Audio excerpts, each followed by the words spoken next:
Farad அலப்பறை.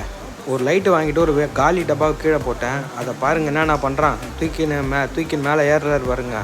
ஏறிட்டார். அங்கே பாருங்கள் இப்போ ஒரு ட்விஸ்ட்டு, மேலே லாக் ஆகிடுச்சா, இழுத்து பார்க்குறாரு, அவரால் இழுக்க முடியல. இது வேலைக்கு ஆகுதுன்னு கீழே போட்டுட்டு அங்கே பாருங்கள் டக்குன்னு அந்த செகண்டே இறங்கிட்டு திருப்பியும் எடுக்குது, திருப்பியும் தூக்குது, மறுபடியும் எடுத்துன்னு மேலே போகுது. இந்த மாதிரி கிட்டத்தட்ட ஒரு 6 தடவை கிட்ட பண்ணிடுச்சு. திருப்பி இந்த 2வது டைமும் லாக் ஆகிடுச்சு. மேலே லாக் ஆகிட்டு கீழே போட்டுட்டு மறுபடியும் திருப்பி இறங்கி வந்து இருக்குது. நான் கடைசியாக வந்து அது எடுத்த வீடியோ போட்டிருக்கேன். பிடிச்சிருந்தா லைக் பண்ணுங்கள். தேங்க்யூ.